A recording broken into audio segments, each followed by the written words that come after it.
नमस्कार मित्रों, आप सभी को अजय एकादशी की शुभकामनाएं।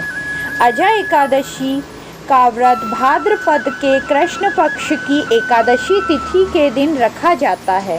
इस दिन भगवान विष्णु की पूजा की जाती है।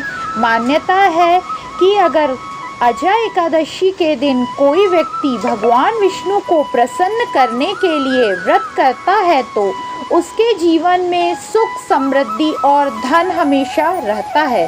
तो चलिए जानते हैं एकादशी कब है और आप किस पूजन विधि के साथ भगवान विष्णु को प्रसन्न कर सकते हैं। पंचांग के अनुसार एकादशी तिथि का आरंभ 9 सितंबर को शाम 7:17 से होगा और अगले दिन रविवार यानी 10 सितंबर रात 9:28 तक रहेगी। खास बात यह है कि इस बार इस दिन पुनर्वस और पुष्य नक्षत्र का आरंभ भी हो रहा है।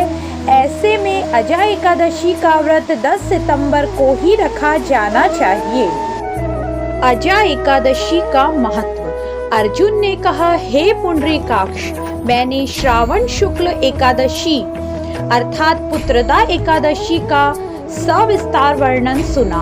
अब आप कृपा करके मुझे भाद्रपद माह की कृष्ण पक्ष की एकादशी के विषय में भी बतलाइए। इस एकादशी का क्या नाम है तथा इसके व्रत का क्या विधान है? इसका व्रत करने से किस फल की प्राप्ति होती है? श्री कृष्ण ने कहा, हे कुंती पुत्र, भाद्रपद माह के कृष्ण पक्ष की एकादशी को अजय एकादशी कहते हैं। इसका व्रत करने से सभी पाप नष्ट हो जाते हैं। इस लोक और परलोक में मदद करने वाली इस एकादशी व्रत के समान संसार में दूसरा कोई व्रत नहीं है। अजय एकादशी व्रत कथा। आप ध्यान पूर्वक इस एकादशी का महात्म्य श्रवण करो। पौराणिक काल में भगवान श्री राम के वंश में अयोध्या नगरी में एक चक्रवर्ती राजा हरिश्चंद्र नाम के एक राजा हुए थे। राजा अपनी सत्यनिष्ठा और ईमानदारी के लिए प्रसिद्ध थे। एक बार देवताओं ने इनकी परीक्षा लेने की योजना बनाई। राजा ने स्वप्न में देखा कि ऋषि विश्वामित्र को उन्होंने अपना राजपाट दान कर दिया। सुबह विश्वामित्र वास्तव में उनके द्वार पर आकर कहने लगे, तुमने स्वप्न में मुझे अपना राज्य दान कर दिया। राजा ने सत्यनिष्ठ व्रत का पालन करते हुए संपूर्ण राज्य विश्वामित्र को सौंप दिया। दान के लिए दक्षिणा चुकाने हेतु राजा हरिश्चंद्र को पूर्व जन्म के कर्म फल के कारण पत्नी, बेटा एवं खुद को बेचना पड़ा।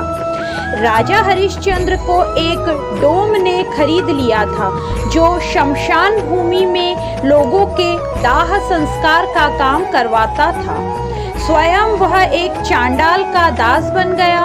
उसने उस चांडाल के यहाँ कफन लेने का काम किया, किंतु उसने इस आपत्ति के काम से भी सत्य का साथ नहीं छोड़ा।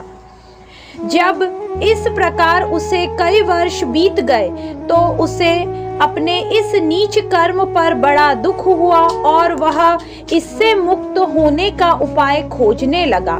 वह सदैव इसी चिंता में रहने लगा कि मैं क्या करूं, किस प्रकार इस नीच कर्म से मुक्ति पाऊं। एक बार की बात है, वह इसी चिंता में बैठा था कि गौतम ऋषि उसके पास पहुँचे। हरिश्चंद्र ने उन्हें प्रणाम किया और अपनी दुख भरी कथा सुनाने लगा।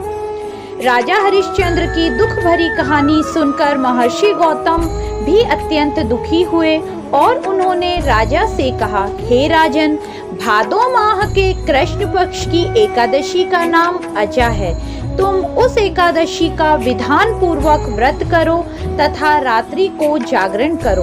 इससे तुम्हारे सभी पाप नष्ट हो जाएंगे। महर्षि गौतम इतना कहकर आलोक हो गए। अजय नाम की एकादशी आने पर राजा हरिश्चंद्र ने महर्षि के कहे अनुसार विधान पूर्वक उपवास तथा रात्रि जागरण किया। इस व्रत के प्रभाव से राजा के सभी पाप नष्ट हो गए। उस समय स्वर्ग में नगाड़े बजने लगे तथा पुष्पों की वर्षा होने लगी। उन्होंने अपने सामने ब्रह्मा, विष्णु, महेश तथा देवेंद्र आदि देवताओं को खड़ा पाया। उन्होंने अपने मृतक पुत्र को जीवित तथा अपनी पत्नी को राजसी वस्त्र तथा आभूषणों से परिपूर्ण देखा। व्रत के प्रभाव से राजा को पुनः अपने राज्य की प्राप्ति हुई। वास्तव में एक ऋषि ने राजा की परीक्षा लेने के लिए यह सब कौतुक किया था, परंतु अजय एकादशी के व्रत के प्रभाव से ऋषि द्वारा रची गई सारी माया समाप्त हो गई और अंत समय में हरिश्चंद्र अपने परिवार सहित स्वर्ग लोक को गए। हे राजन, यह सब अजय एकादशी के व्रत का प्रभाव है। जो मनुष्य इस उपवास को विधान पूर्वक करते हैं तथा रात्रि जागरण करते हैं, उनके सभी पाप नष्ट हो जाते हैं। अंत में वे स्वर्ग को प्राप्त करते हैं। इस एकादशी व्रत की कथा के श्रवण मात्र से ही अश्वमेध यज्ञ के फल की प्राप्ति होती है। जय श्री हरि। मित्रों, एकादशी के दिन श्री हरि विष्णु की विधि विधान पूर्वक पूजन करें। द्वादशी के दिन जरूरतमंदों को भोजन कराएं और दक्षिणा दें और अपने व्रत का पारण करें।